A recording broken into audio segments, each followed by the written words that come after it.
All right. All right. Welcome back to Bllackkoutt TV.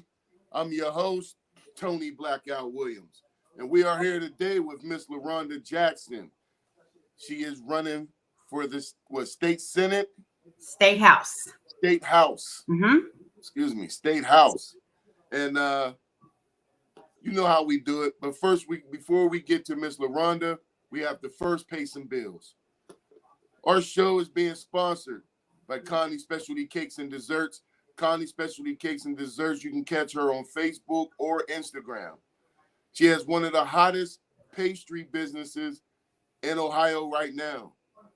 Prices are right where you need them to be. Peanut brittle, everything is homemade. Nothing made from a box. I'm telling you now, if you catch her, you won't regret it. You won't regret it, okay? That's right. Connie Specialty Cakes and Desserts. You can catch her on Facebook. You can catch her on Instagram. You can also check out her webpage, ConnieSpecialtyCakesAndDesserts.com. All right, now that we paid the bills, let's get to it. Miss Laronda Jackson, this is your first time here on Bllackkoutt TV. How you doing? I'm doing good. How are you? Oh, well, I'm very excited about talking to you because you have a lot of things going on that, you know, we are really, really interested in. Okay.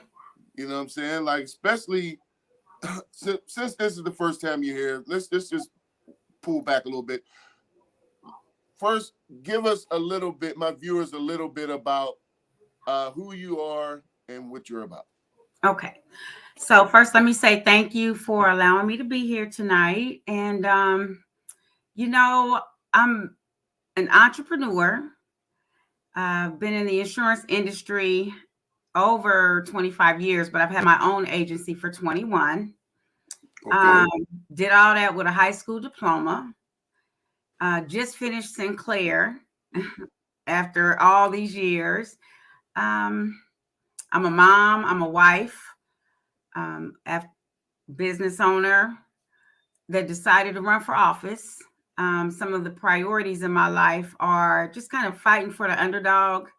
You know, I always pick the person that needs the help. Right. I just feel like that's my call. That's my way that I serve and give back. I try to give to women who start businesses. I try to work or help minorities who start businesses. Whatever I've learned, I feel like if I pay $1,000, $5,000, or whatever to go to a class or a conference, I'm going to come home and I'm going to share that with the people in my neighborhood and in my community because I was exposed to something that I think they could value, being exposed to. And Right. so, Right. when they say standing on the shoulders of others, I'm only able to do this because somebody else made way for me to do it. So that's how I give back. So technically Okay. I'm from Middletown, but I've been here about 32 years. But so I'm not really a Daytonian by birth, but I've been here Well, about. I mean, you're close to the surface. Yep. Yep. Well, okay. Being from Middletown, growing up in Middletown, you grew up with both your parents in the same Yes, home. I did. So growing up with both parents in the same home in Middletown, what motivated you more towards your political views? Was it your parents, or was it just the environment? I want to say it was my parents. So, my parents were older. So, I had the old parents that when they came to school, people thought they was my grandparents. And Okay. so my dad was like 50 when my youngest brother, who's 5 years younger than me, was born. So, you know, I have brothers and sisters in their 70s, which is what most of my friends' parents' age are. So my parents, our experience was a little different. My mother never worked, so I wasn't a latchkey kid. I didn't have no door key or none of that. Um, Right. Somebody was always home. We didn't play sports. My parents, because neither one of them finished school, and they even got to high school, they stopped at middle school, so they stressed education, not sports. And so we had it a little different because they was older. But my dad, he was really a motivator. And so his conversations would be on, what are you going to do? And what did you do today to get you to that spot? And you can be anything you want to be. So he always pushed you. You always felt like you could do something amazing. You were never better than anybody else, but you're not lower than anybody else. And so he was drafted into the Marines, and he had to go fight in World War II. He went to Iwo Jima, and he learned carpentry while he was away. But when he came back, he couldn't get into the apprenticeship program or get into like a union or any formal carpentry because they didn't let blacks do that. Right. And so he fought them for a couple of decades. And so he was the first black admitted into the carpenters union in Middletown. So we always grew up with that. If you have to be the first, just be it. So it was always motivation, inspiring. Don't let anything hold you back. And so that's the kind of atmosphere my dad created. It wasn't my mom. It was my dad. My mom was more quiet and docile, but my dad was a go-getter. So I didn't even know, owning a business wasn't really on my radar. I just kind of did it accidentally. But I believe running for office and the passion I have for people and for civil rights, all of that was birthed out of what I received from my parents. Oh, okay. Yeah, because I see it. I understand what you're saying, because you said your dad was that go-getter, you know what I mean? And for him to put that type of strength in you to go out and get what you want, you know what I mean? You can't sit back and wait for it. Yeah. You have to go out there. Now, with that being said, I noticed you're a part of like a lot of organizations. Like, I mean, you got your hands everywhere. Especially, the national, you're on the National Council for Negro Women. And then you're a member of the NAACP and the Rotary. I mean, and multiple stuff. So, so you're just more for, are you just more for women's rights, or are you for everybody's rights? I'm for everybody's rights. I really am like Black men too. I feel like, a lot of people fight for women. A lot of people fight for certain racial groups, sexual groups, your sexual orientation. Everybody got a movement, but you don't see that many, movements for Black men. And so I particularly pay attention to Black men. If I see a guy on the street, I'm going to speak to him. Just because, and I'm going to smile and I'm going to say, how you doing? And I'm going to say it like I mean it, because I do. Right. I'm in a lot of groups because I get development there. I'm able to give back there, and I'm all about service. So all those groups that you named are service organizations. They're nonprofits. Growing up as a kid, I was in the Brownies and the Girl Scouts. And so I choose groups that have a mission that I think is important. I do try to help women, especially because I've been that divorced female, really don't have a lot of money. You trying to get your son a haircut, and you're trying to make sure your kids have what they need. And so you always kind of put yourself on the back burner.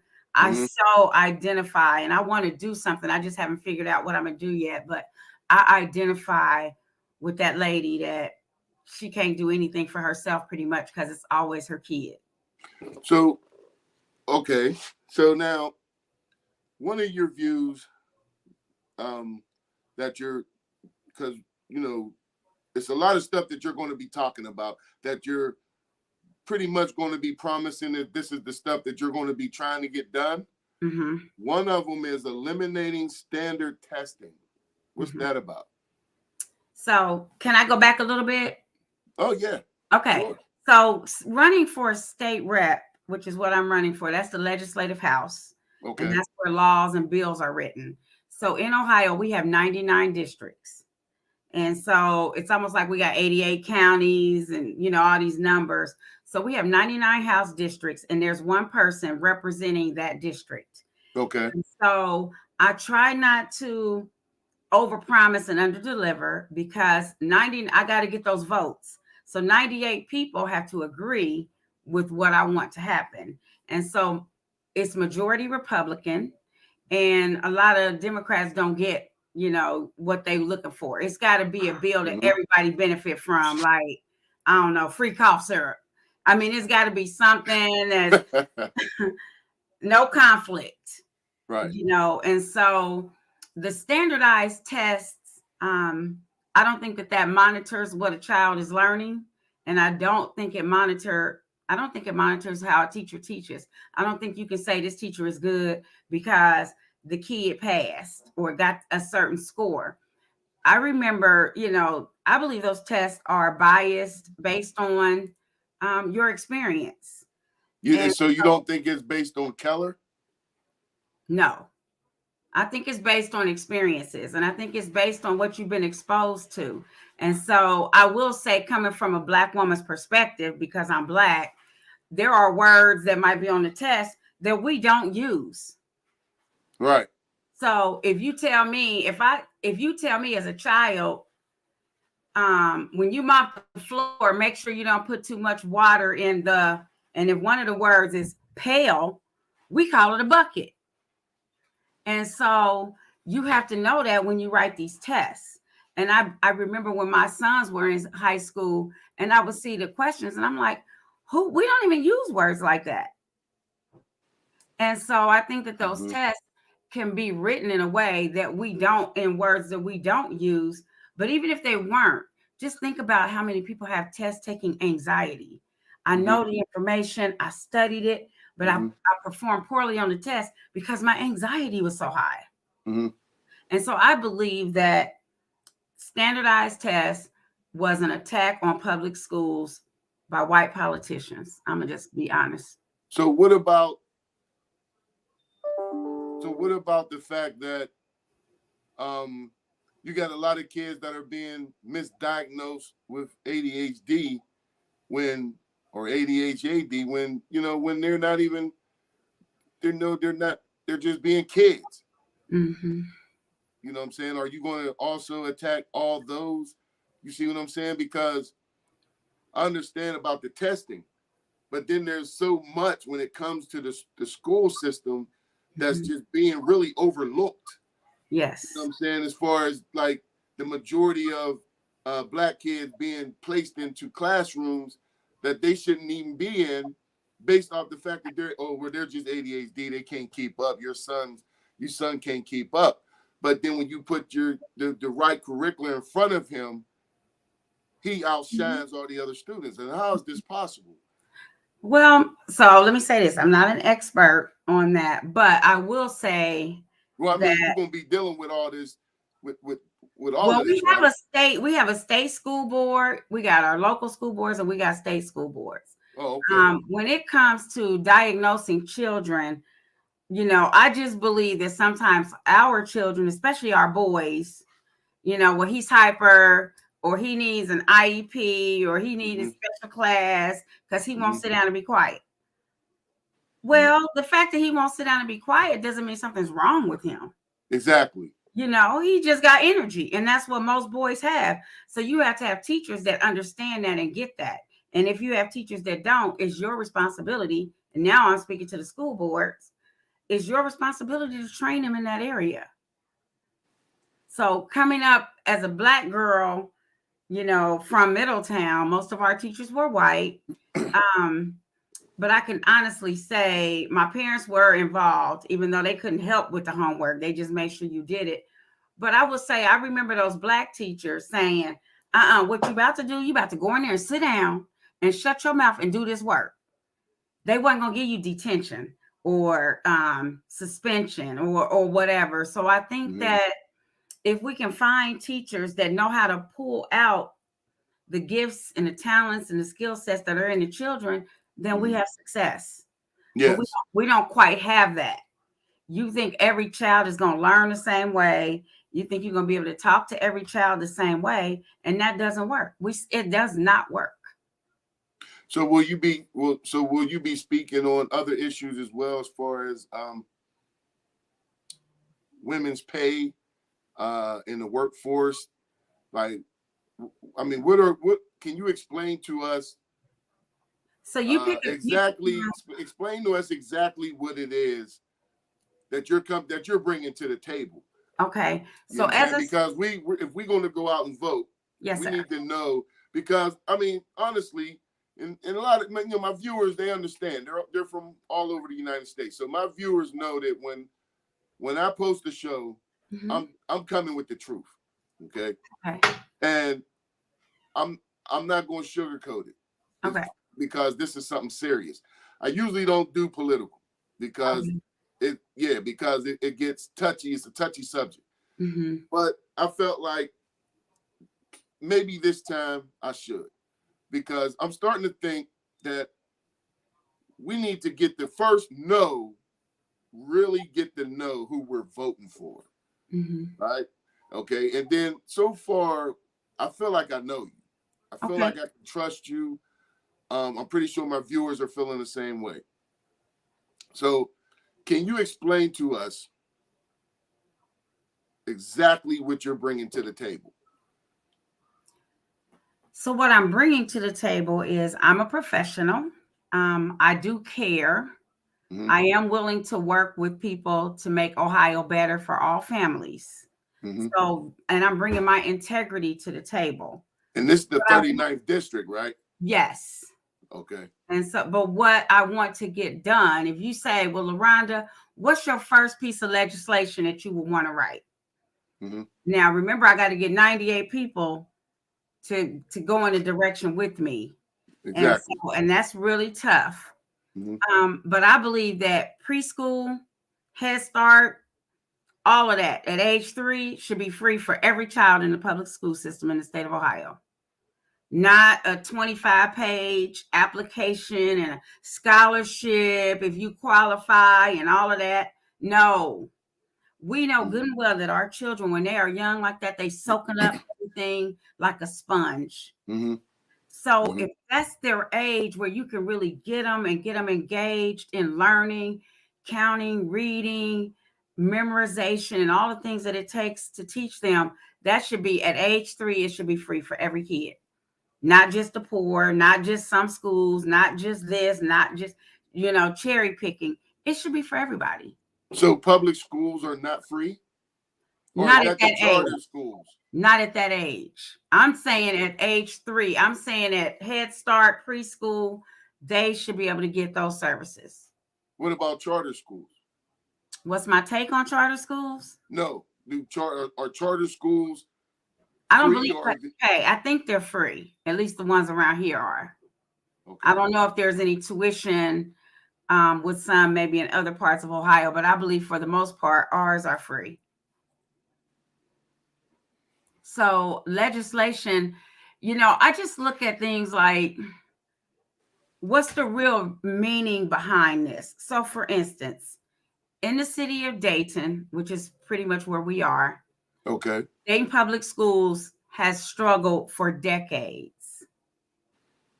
When a school district in Ohio is failing or near failing, you can get voucher money for your children to go to private school. So let's say it costs, I don't know, $7,000 a year for your child to go to K through 8, to go to Chaminade Julian or one of the Catholic schools or one of the private schools. So if it's $7,000, they may say, well, you know what, you're in a district that you qualify in, we're going to give you $6,000. So all you got to do is come up with $1,000 and your child can go to private school. I can't argue with that because the district is failing. Mm-hmm. And you have all these professionals. If you can't get it right, I can't let you experiment on my child. I'm trying to get my child to the 12th grade and out. Mm-hmm. So I understand vouchers and going an opposite or alternate direction. But we in our state, you can live in a district that's not failing, that's doing excellent, and you can still get voucher money. Mm-hmm. Now, the voucher money is made up of taxpayer dollars. So these are your taxes and my taxes going into this pot for education. Right. So now we're going to take out the pot. Now the schools are only struggling because of money. It's always money. Money is the root of all. I'm going to say 9 out of 10 struggles come from money.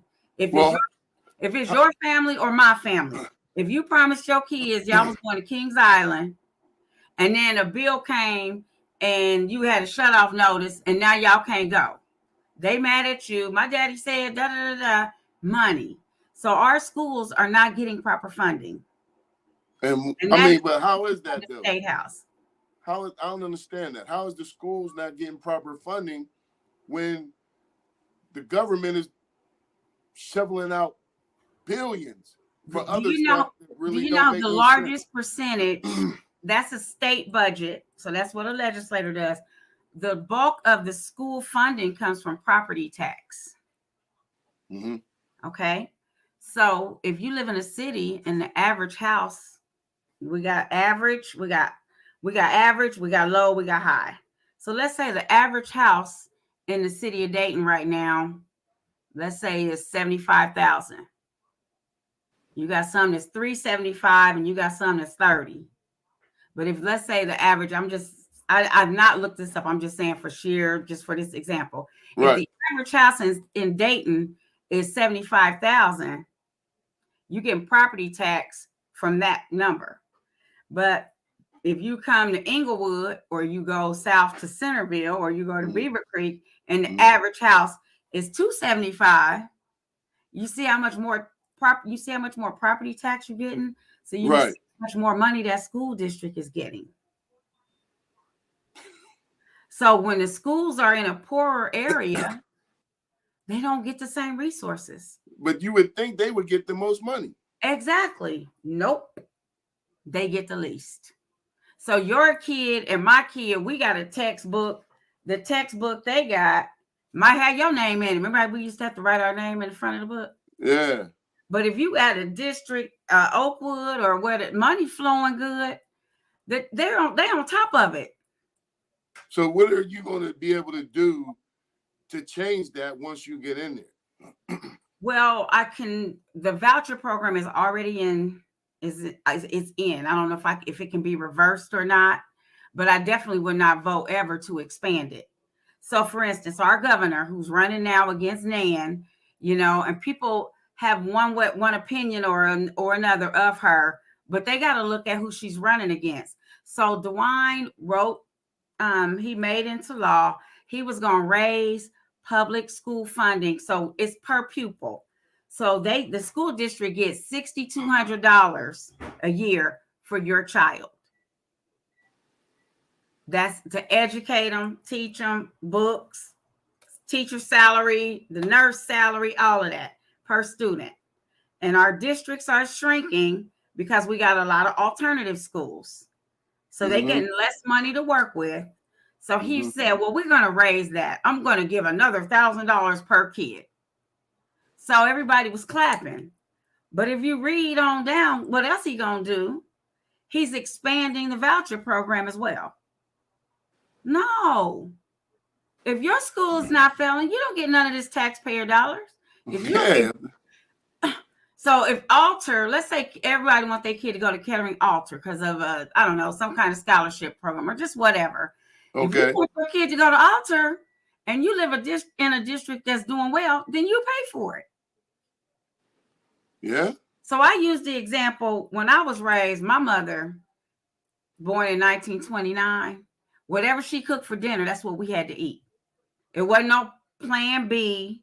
It wasn't, well, they don't like onions, so I'm going to make a separate pot of chili. No, this is what's for dinner. Well, can I make a sandwich? No, this is what we eating for dinner. You're going to eat this or you're going to be real ready for breakfast tomorrow. That's the way I feel about school funding. If this district is serving it up and getting it right, and they get, the report card just came out a couple weeks ago. So now it's the hot button because Dayton is at the lowest again. Okay. In the state. So if you have a district that's cooking it up and serving it right, you don't get no alternative.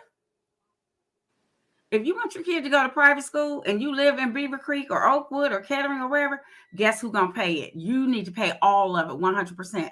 So what ends up happening, if you take public tax dollars and pull them out of the fund to give them, you just took from Dayton. So I feel like it's an attack on public schools. Plus, don't forget, public schools take every kid. The kid that stank, the kid that's homeless, He ain't got no address. They live at St. Vincent. The kid that the kid that got problems, all of it. Oh, but the private schools, they cherry picking. So do you think a lot of families that are homeschooling now because of the COVID stuff that's been going on, you think that might have a little something to do with it now? Because there's a lot of homeschooling going on. But if they're virtual through the district, because I know there are districts like Trotwood and them, Dayton, they have a program where you can learn virtually, but they're still doing the same work. Now, if you homeschooling, period, you just done pulled your kid out of the district and you decided to homeschool, then I would say that might have an impact, a small one. But for the most part, if a child is learning from home and still part of that district, those numbers, I don't think that that's hurting their system. I don't think that's hurting the numbers. But I'm just saying, I feel like there's a direct attack on the public schools. And public schools is where our children typically are. We make up the highest number. And so you look at, I mean, you know, in Dayton right now, you can be a substitute teacher with a high school diploma. You used to have a 4-year degree. That's what I thought. They don't have enough teachers. So you basically can have a high school diploma, a GED. Yep, and be a long-term sub. Because teachers are leaving the market or leaving their profession. So as a state legislator, well, they're not being appreciated. No, they're not appreciated. I don't think they're paid well. Not to dodge bullets. I mean, you got kids shooting up schools. I wouldn't want to teach in class, and you don't know if you're going to come home that day. That school is done changed.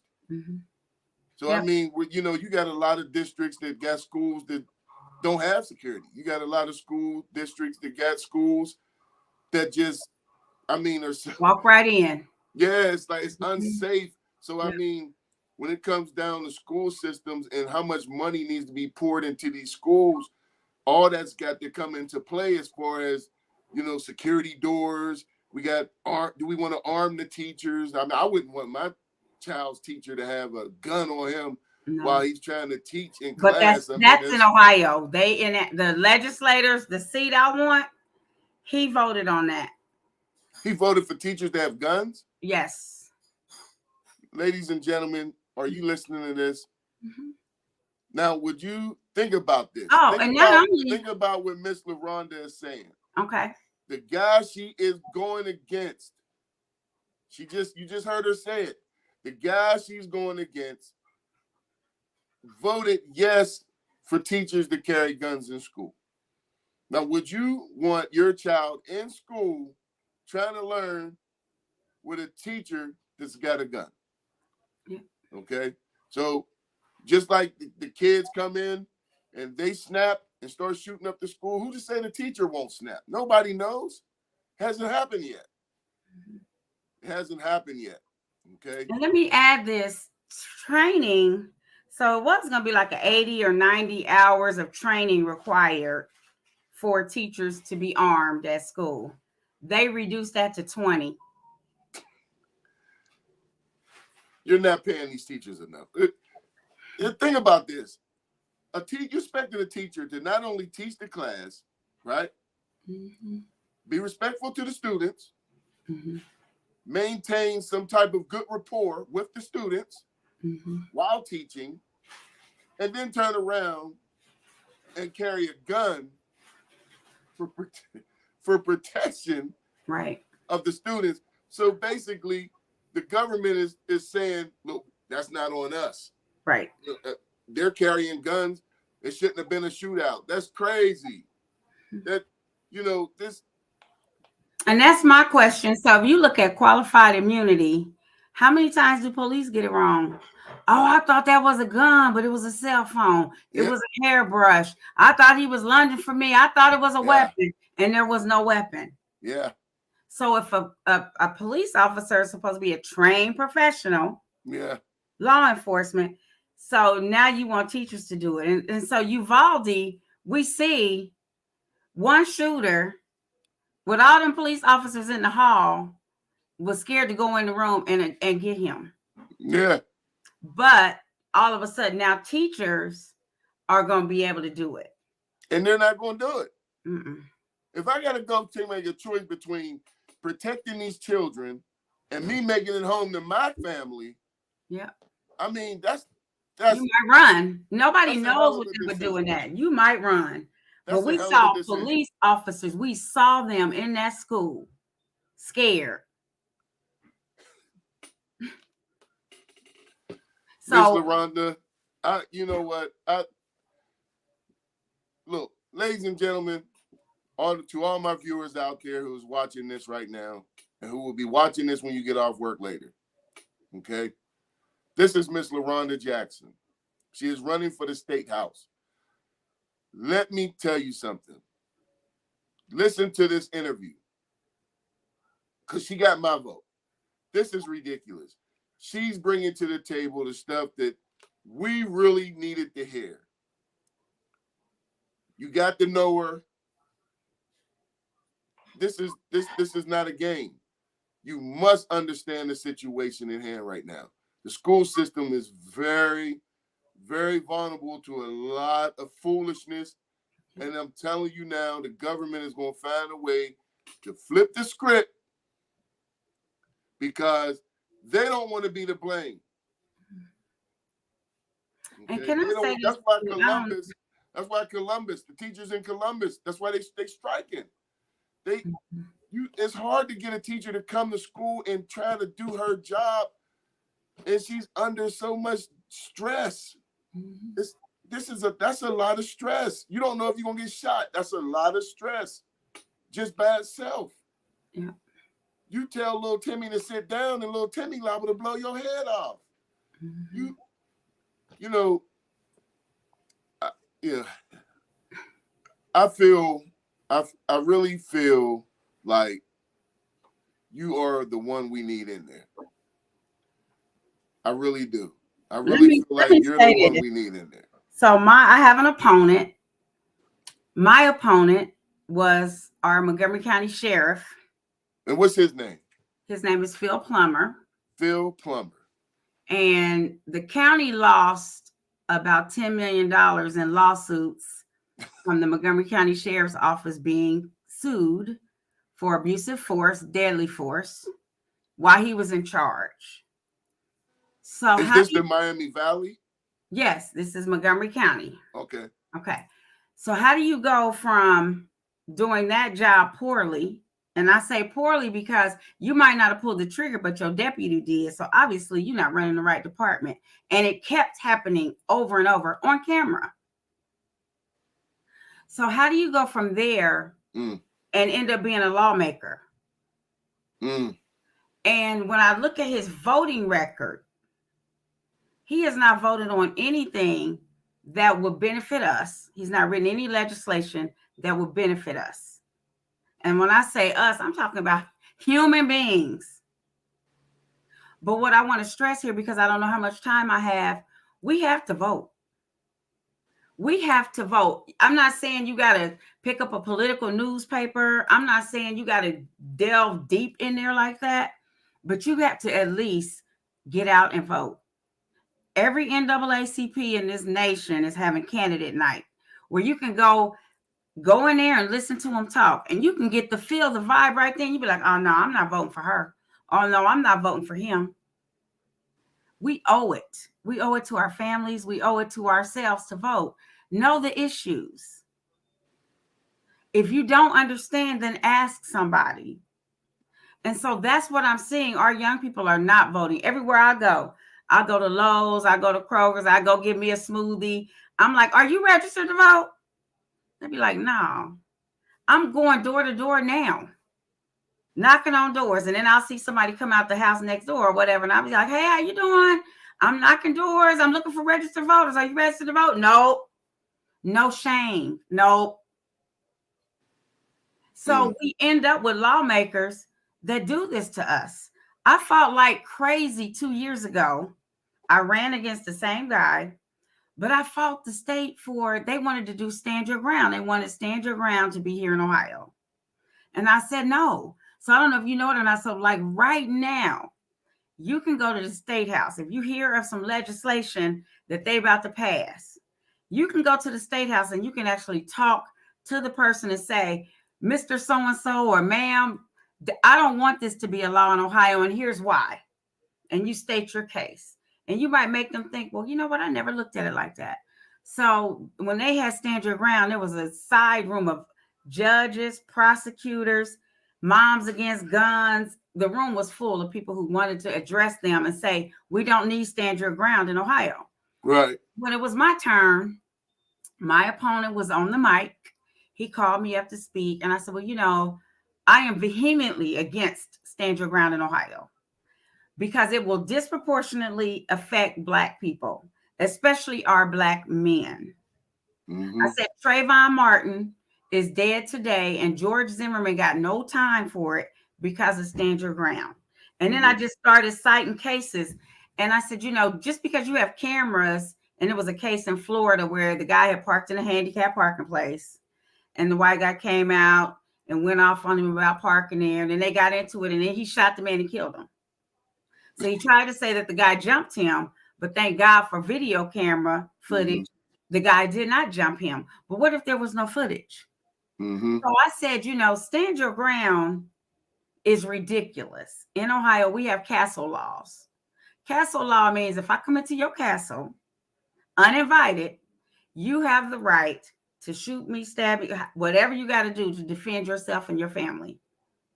But not in a grocery store parking lot because we got into it.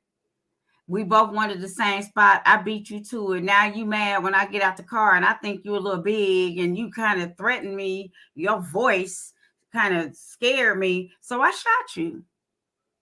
So the way the law reads in Ohio, I would be innocent. Stand Your Ground. And guess whose problem it is? The burden of telling what happened is on the deceased victim. Get out of here with that.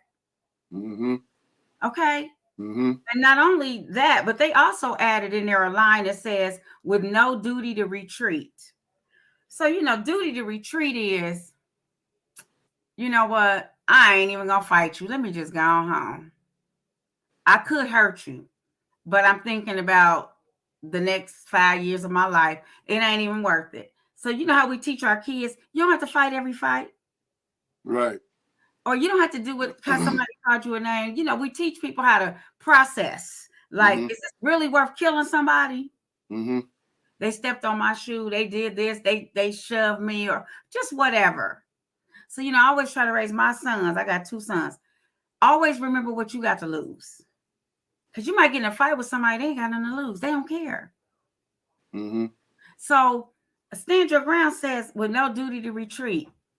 You don't have a duty to walk away. Go ahead and handle it. So if you carrying a gun, of course you walking a little better. You carrying. Right. That's like you go somewhere and you got your crew with you. You might talk a little extra smack because I got my boys with me. Versus when I'm by myself, I ain't got nothing. So I might be like, oh, my fault. So there's this false sense of this toughness because I'm carrying. So that's what they want Ohio to look like. They passed it anyway. And I told him then, I said, I'm coming for your seat. And I said it out loud so he could hear me. So they passed Stand Your Ground in Ohio 2 years ago. Well, now they just passed in the state of Ohio. So we had CCW, carry, conceal. So we all go get our CCW. They look at your driver's license plate and be like, oh, yeah, he's a gun owner. He got his CCW. So they at least know when they pull you over that you have a carry and conceal permit. What? Yes. Yes. Oh, absolutely. Okay. So now they got rid of that. You don't need. What about you don't need a license now? Right. But before that, I want to go into stair step. So carry, conceal. Then they got rid of the conceal part. You don't have to tell them. They got rid of the CCW part. So you got people carrying concealed weapons without a CCW. And then this year of 2022, now you can buy a firearm or gun with no permit, no license, no registration. And no classes. And guess who? Exactly. And no classes, no training. And my opponent signed off on that, voted Straightforward. And he was in law enforcement. See, now right there, that's what's going. I just did a show on that on this this topic we're talking about. Okay. Okay, that is very dangerous. Mm-hmm. The jails are going to fill up so fast, only for the simple fact that I believe since the prison system is on the stock market, right? So you got so now I can invest buy stock in prison. So Mm-hmm. you want 21-year-olds walking the street. No, they moved it to 21. For what type of gun? Without a carrying concealed license. Okay. Right, because it used to be 18. Okay. And they bumped it up to 21. But why would I want a 21-year-old walking with an AK-47 with a 100-round clip? Mm-hmm. You know, that they using that in the military in war. What do you need that for on Salem Avenue or Gettysburg or downtown on Main Street? Or the grocery store or the church or the movie theater. Mm-hmm. But now here's where they get you. Here's that big gray area on that situation, right? Okay. Mm-hmm. They allow you to carry without the license, without the classes, right? Mm-hmm. But then they turn around and say, you cannot have that weapon in your vehicle. You cannot have, and we already know in public law places like court, you know, you can't have it on the bus. You can't. So the only way I can have this weapon without a license is walking. Because that's pretty much what you're telling me. Mm-hmm. If I get in a car with my friend and I have that gun on me and I'm not licensed and it's not registered, so I'm in the car with my friend and he gets pulled over and then they ask both of us for ID and they see that I have a gun on me, I'm going to jail.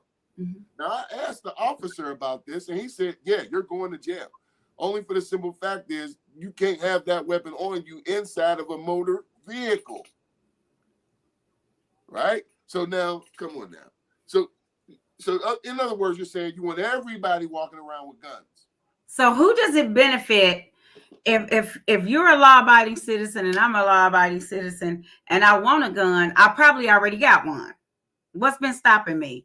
So if law-abiding citizens, if people already own guns, why would you make the law even looser? Prison systems. Thank you. They get so much to put a butt in that bed, right? For each inmate, the jails, and if you think about it, a lot of the jails are private jails now. They're private owned, right? So all these private jails popping up all of a sudden all over the place. And they're filling up fast. Watch out. In 3 years, I'll give it 5. In 5 years' time, right? From the time they posted that, 5 years' time, the jails will be overcrowded to the point where it's going to the court system is going to be so overcrowded. They're going to have to throw cases out just based off the fact that we can't handle all this. Mm-hmm. We can't handle all this. So I mean, that's going to be a real issue. Now, are you dealing with anything that has anything to do with that subject? Well, yeah, I mean, it's passed now. I don't know if you can overturn it, but my opponent. So when I talk about him, I talk about his voting record. So I talk about what possessed you to vote like that on that particular law. So that's how when you hear me versus him and you do a compare and contrast, you're like, he's crazy. Why would you vote on that? Why would you get rid of a license to carry a gun? You got a dog license, a fish license, your vehicle. You got a car parked outside your house right now. You on here talking to me.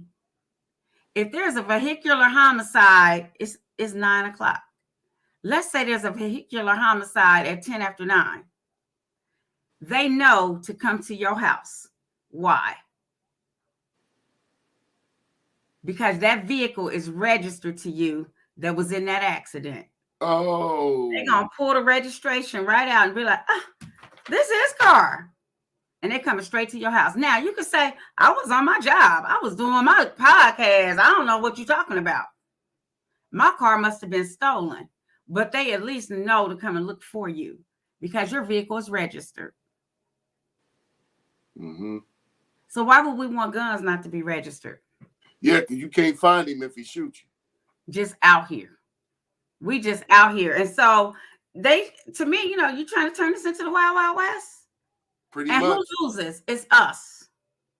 So Yep. last week, there was a child, I want to say she was 9 years old, maybe in the 5th grade or something, up near, I think, Youngstown, that area, Warren, Ohio.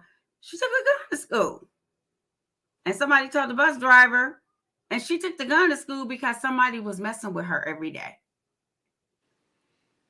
That's what she sees. That's what she sees. We need to change this. That's how she's being groomed by our society here in Ohio. Mm-hmm. So that's what I'm running against. Law enforcement that makes it even more dangerous. We deserve a safe community, not a Wild Wild West community. And I don't care how good you are. I don't care if you practice at the range every day. You can still be caught off guard and take a bullet. Because you're not going to always be ready. You understand that? We're going to end that on that note, Miss Laronda Jackson. Hey, I love that topic. I love talking to you. We are out of time. This is Tony Williams with Bllackkoutt TV. We interviewed with Miss Laronda Jackson. Please get out and vote. Make sure you vote Laronda Jackson for the State House. Okay, y'all know what to do. Look down at the bottom. Hit the like button. Hit the subscribe button. But you got to get out and vote. Nothing will change unless you get involved. You can't not get involved and then be mad and complaining about everything's going crazy when you had a chance to change it. Mm-hmm. You're sitting right here. You're looking at the person who can probably bring some order to this chaos. This is Tony Bllackkoutt Williams. Thank you for tuning in. I'll see you next time. Peace.